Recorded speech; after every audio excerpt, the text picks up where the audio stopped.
कभी ना कभी ऐसा ज़रूर महसूस हुआ होगा कि जो काम आप कर रहे हैं उससे पहले भी कर चुके हो, या आपको किसी नई जगह पर जाकर ये महसूस हुआ हो कि मैं इस जगह पर पहले भी आ चुका हूँ।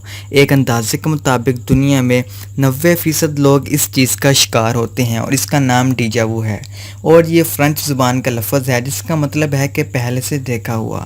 अक्सर जो लोग डीजा वू का शिकार होते हैं वो समझते हैं कि शायद वो ही सिर्फ इस दुनिया में अकेले ही ऐसे इंसान हैं कि जो ये सब कुछ महसूस कर रहे हैं, लेकिन हकीकत में दुनिया के 90% लोग इसी बीमारी का शिकार होते हैं, यानी सिर्फ 10% लोग ही डीजा वू से बच पाते हैं। इस पर बहुत सारी बेमानी थ्योरीज़ आई हैं जो कि मैं आपको बताता हूँ।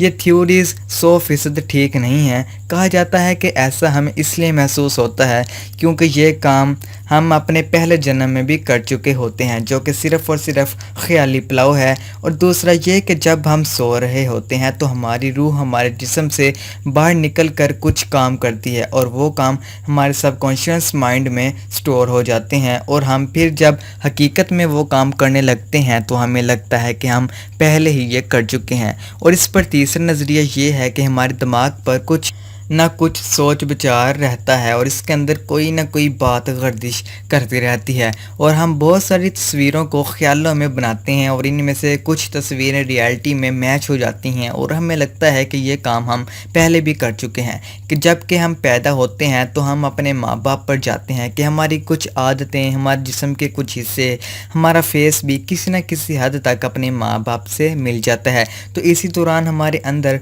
माँ बाप की कुछ यादें भी आ जाती हैं। तो जब हम रियलिटी में वो सब कुछ करते हैं तो हमारे माँ बाप के साथ वो जो कुछ हो चुका होता है तो हमें भी वो इसी तरह लगता है कि हम ये पहले कर चुके हैं।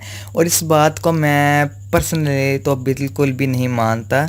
और डीजा वू का पांचवा बड़ा नज़रिया ये है कि इंसान के दिमाग के अंदर एक ऐसी नाड़ होती है कि जिसके दबने से हमारे दिमाग को ऐसा लगता है कि ये काम हम पहले भी कर चुके हैं और इस जगह पर हम पहले भी आ चुके हैं। जब भी हमारे दिमाग की वो नाड़ दब जाती है या खींच जाती है तो हमें ऐसा महसूस होता है, लेकिन सारे के सारे नज़रियात किसी न किसी जगह पर आकर गलत साबित होते ही जाते हैं। इस बात का सही इल्म तो अल्लाह ताला को ही है और हम इंसान तो सिर्फ तुक्के ही लगा सकते हैं। जी तो दोस्तों, मेरा नाम था तैमूर और आप देख रहे थे हमारा यूट्यूब चैनल सुफियान इलियास। दोस्तों, आपको हमारी आज की वीडियो कैसी लगी हमारे कमेंट सेक्शन में जाकर इस बात का हमें ज़रूर बताइएगा, अपने राय से आगाह कीजिएगा। और अगर आप किसी अपने पसंदीदा टॉपिक पर वीडियो बनवाना चाहते हैं तो हमें नीचे कमेंट करें, हम आपकी इस फरमाइश को पूरा करने की कोशिश करेंगे। और जल्दी से जाकर हमारे चैनल को सब्सक्राइब करें। आपको नीचे रेड कलर का सब्सक्राइब का बटन नज़र आ रहा होगा, सो प्लीज़ जल्दी से जाएँ और रेड कलर के बटन को दबाकर हमारे यूट्यूब चैनल सुफियान इलियास को कर लें सब्सक्राइब, और साथ में एक बेल का आइकन बना आ जाएगा, आपने उसको प्रेस करके ऑल पर सेट कर लेना है। फिर मैं जो भी वीडियो अपलोड करूँगा उसका नोटिफिकेशन आपको सबसे पहले मिल जाएगा। तो चलिए फ्रेंड्स, मिलते हैं एक नेक्स्ट इंफॉर्मेटिव वीडियो के साथ। तब तक के लिए अल्लाह हाफिज़। पाकिस्तान जिंदाबाद।